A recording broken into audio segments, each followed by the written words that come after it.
Hello, welcome to my place. I'm Pastor Corey, and we're in Romans chapter 4. Yesterday I read Romans 4 1 to 4, and today I want to read 5 to 8. But to the one who does not work, but believes in him who justifies the ungodly, his faith is credited as righteousness. Just as David also speaks of the blessing on the man to whom God credits righteousness apart from works. Blessed are those whose lawless deeds have been forgiven. Blessed is the man whose sin the Lord will not take into account. So, how do you summarize in 3 to 5 minutes even a small portion of the book of Romans? What an amazing letter that Paul wrote. When you want just a quick, uplifting scripture to read, go to the book of Romans. But when you want a deep dive into the mystery that God laid out for the sons of God, then go to the book of Romans. You will find whatever depth you are wanting to seek out at any moment. So here we are taking a quick look at Romans chapter 4. And verse 9 tells us that the righteousness God is offering through Jesus Christ is for absolutely everyone, both the circumcised and the non-circumcised. Paul could easily have said to Jews and to non-Jews, but he needed to emphasize the works component. God instituted circumcision as a symbol of the covenant. Even under the old covenant, in God's perspective, righteousness didn't come because of adherence to the law or because of getting circumcised. The circumcision was supposed to just be a symbol. The adherence to the law was just a byproduct of the covenant.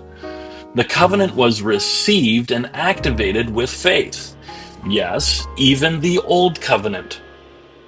But it was man that decided that the actions were the key and not the heart. Paul tells us in Romans 4 4 to 8 that if you had to work for your righteousness, then it is a wage, not a favor. When you have a job, if you do the job, you are owed payment for the job. With faith, it's a favor, a blessing. God blesses those who receive him. He blesses them beyond what we can comprehend in our finite minds.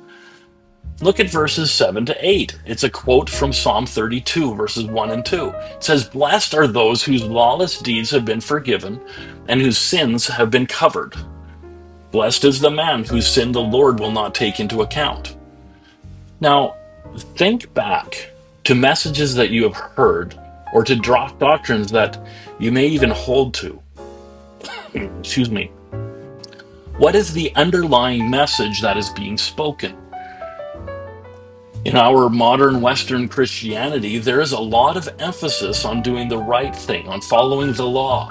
However, it is not the law abiders who are blessed according to the scripture.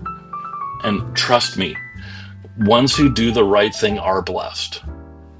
But the message most evangelical churches will preach is Romans 4, verse 7. Sins forgiven, sins covered. But there is an aversion from verse 8. Let me be clear. When you are under the blood of Christ, your sin is not counted against you.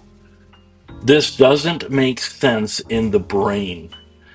But listen to your spirit, not your brain. Your spirit is connected to the very mind of Christ. The mind of Christ is telling you your sin is not counted against you.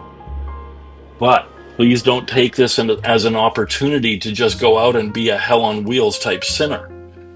You are righteous because God called you righteous, but get it into your heart and allow your spirit to guide you in what you do. We'll deal with this more tomorrow. God bless you richly. We'll see you next time.